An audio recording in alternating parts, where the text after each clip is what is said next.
Last time you explained to me why we cannot do this PCR test for everyone to test for coronavirus. But what about the rapid antibody test? It seems so fast and simple. Why can't we do that for everyone? Okay, let me first explain to you what is rapid antibody test. Then you only decide whether it can be done for everyone or not. By the way, do you people know what is PCR test? If not, please do visit my previous video where I explained that in detail, and the link is there in the description below. Now about the rapid antibody test. Do you know what is antigen and antibody? Yes, it is something to do with the immune system of the body. Pathogens such as bacteria or viruses, they have some protein substances in them, say on their envelope or on their spikes. Or there are some protein substances which are produced by them, for example toxins produced by them. These protein substances, when enter our body, they induce our immune system. And such protein substances are called antigen. And antibody are the large Y-shaped protein substances which are produced by one type of white blood cells. And this is used to neutralize this antigen like this. So, the antigens get neutralized or agglutinated or it gets blocked. And this is how antibodies react with antigen and destroys it. There are various types of antibodies which are also called immunoglobulin. Example, IgM, IgG, IgA, IgD and IgE. Let's talk in detail about IgM and IgG antibodies. IgM is the first antibody to be produced in response to any antigen. It is short-lived compared to IgG antibody. IgG antibody is most abundantly found antibody in the human body, and it is compared to IgM, it is long-lived. In some diseases, IgG antibodies remain in the body throughout the life, and that's the reason some of the infection, if we get it once in our life, we do not get it ever again in our life. As you can see here, IgG is a Y-shaped antibody and it has got two antigen binding site. Whereas IgM is much bigger antibody, it is a pentamer and it has got 10 antigen binding sites. So IgM is naturally much more heavier compared to IgG. It is more than 5 times heavier than IgG antibody.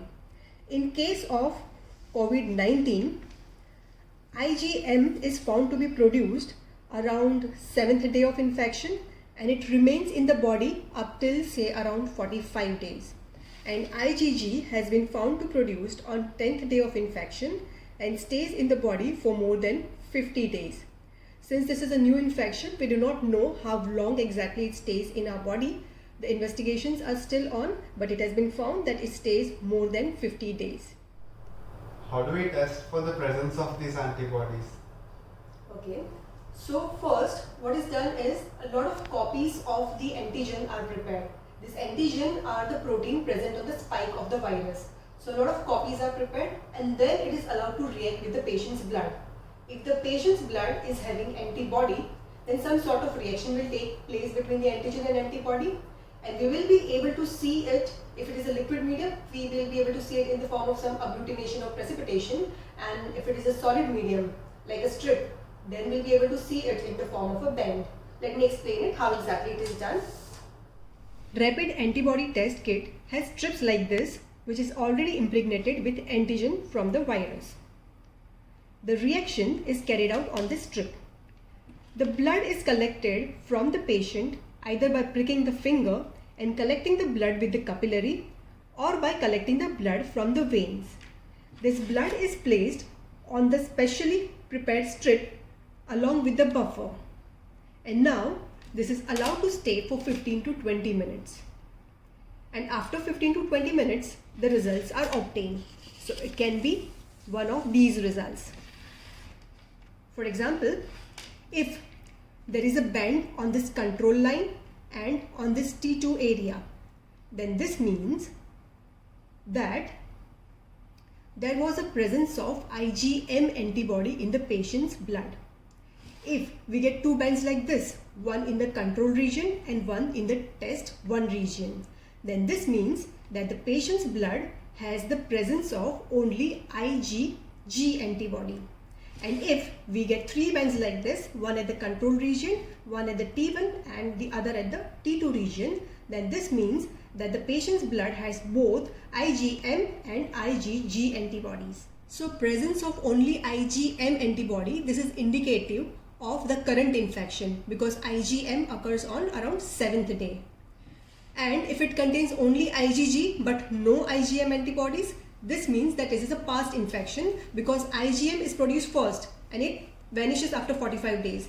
But the IgG continues to stay for a longer time. So presence of only IgG would indicate it's a past infection. Can you now tell me why this test is not done for everyone instead of PCR test? Yes, because antibodies start developing only after the 7th day. So if they are tested before that, then the test will come out as negative, even if they are affected with coronavirus. Yeah, that's right. Let me explain it here.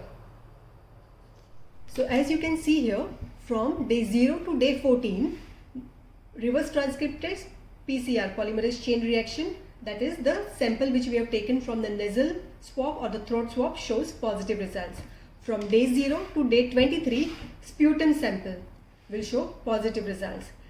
From 14th to 23rd day, throat and the nasal sample may start showing negative results, but sputum will still show positive results. From day 0 to day 20, stool sample will show positive results, though the load of organisms in stool will be very less compared to throat sample and sputum sample. From day 7 to day 45, as we have already discussed, IgM antibody starts developing, so IgM antibody will show the positive results. And from around day 10 to day 50 or more than day 50, we still do not know this data, IgG antibody will appear, so IgG antibody will give positive results. So this is the reason why rapid antibody test cannot replace our gold standard PCR test in the early diagnosis. Then why do we do this test? To find out how many people had actually got infected due to COVID-19, to find the extent of spread of the disease, to find the exact mortality rate of the disease. All this information is very much essential to take decision on public health measures. For example, Germany is now using this test very extensively to figure out how many people have already got immunity so that they can allow them to go for the war. Also, if we know the titer of IgG antibody in a particular patient who has already recovered from it, we can use the plasma from that recovered patient for the treatment of other people who are critically ill by COVID-19. Hope you have understood about rapid antibody test. For more such videos, do subscribe to my channel. Bye.